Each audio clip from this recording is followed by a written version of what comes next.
It's another beautiful day to be outside. Woo!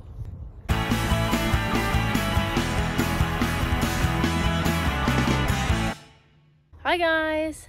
Today we are going to play a version of ladder ball.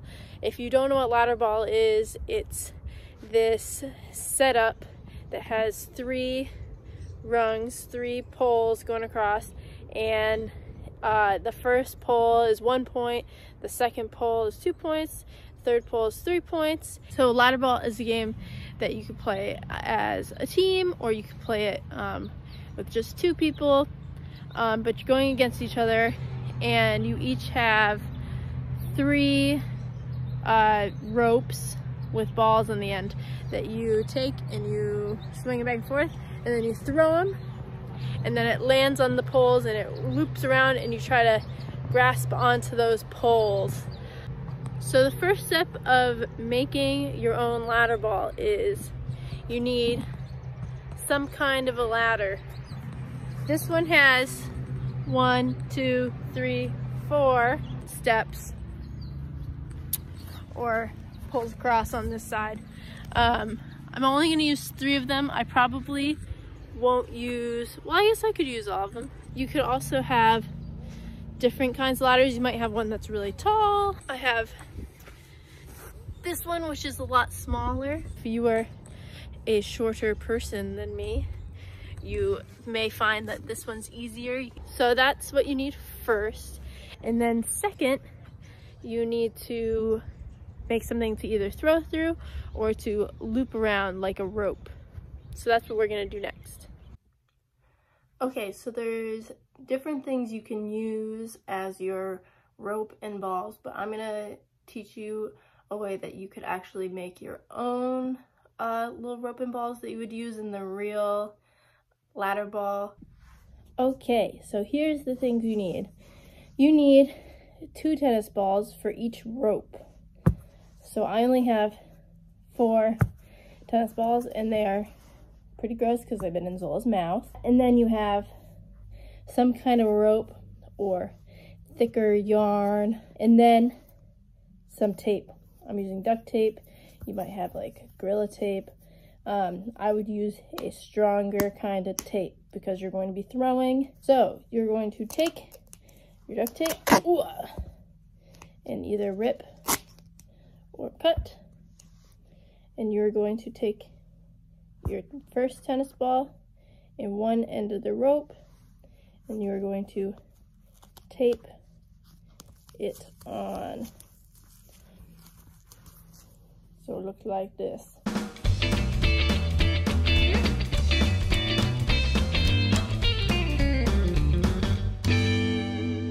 And then I'm going to do the same thing to the other side.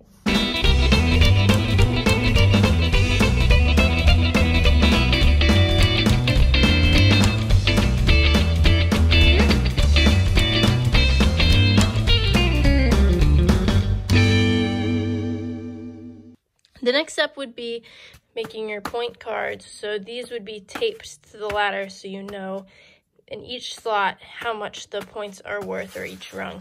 So 1, 2, 3. If you have a bigger ladder, you could make more points.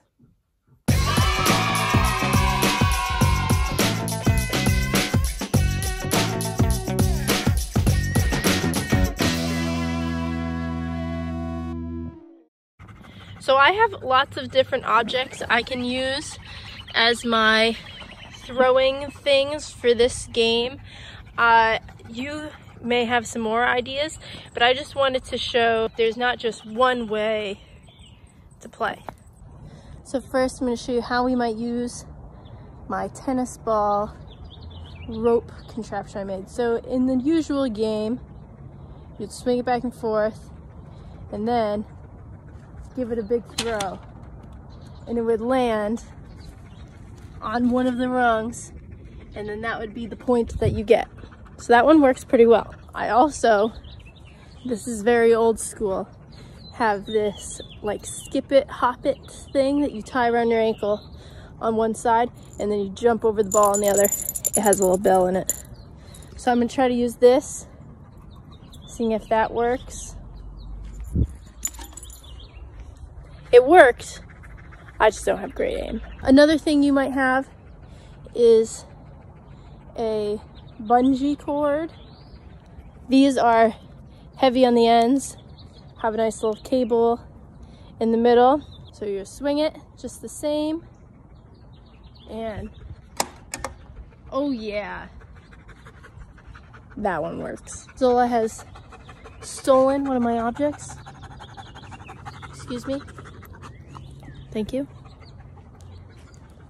Another option is if you don't want to use a rope, you can actually use things to throw through and have that be the points. This is a dog toy.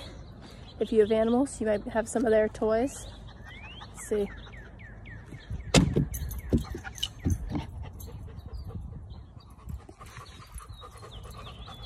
I was throwing to Zola, so. You could also use something like a ball of yarn.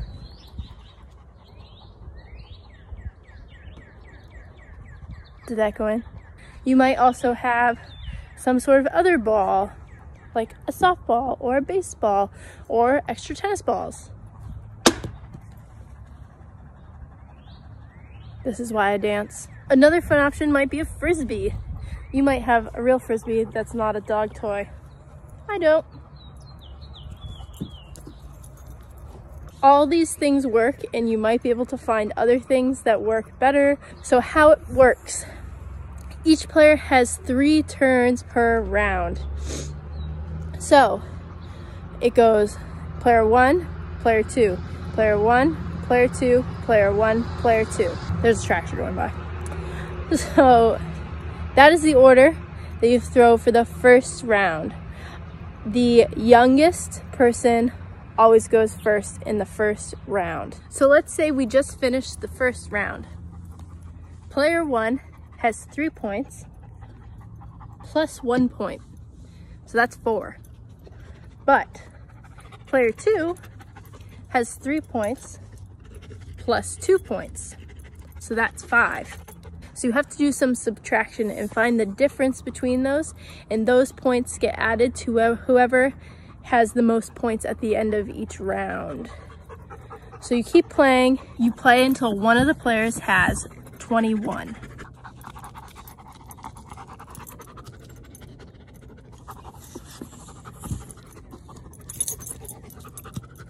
So when somebody hits 21, they're the winner. After the first round, at the beginning of each round, the player with the most amount of points goes first.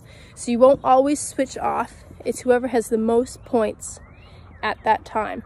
If you're playing on teams, you would take turns. So if it's 2 against 2, a pair, one person from one team and one person from the other, would go first, and then the next pair would go again. And you would add your points to your team's score. That's makeshift ladder ball. Good luck. Hope your team wins. Hope you find some good objects to throw at your ladder ball. Remember that if you take any videos or pictures, to send them to learningiseverywhere@bement.org. We'll see you next time. Zola, I need that.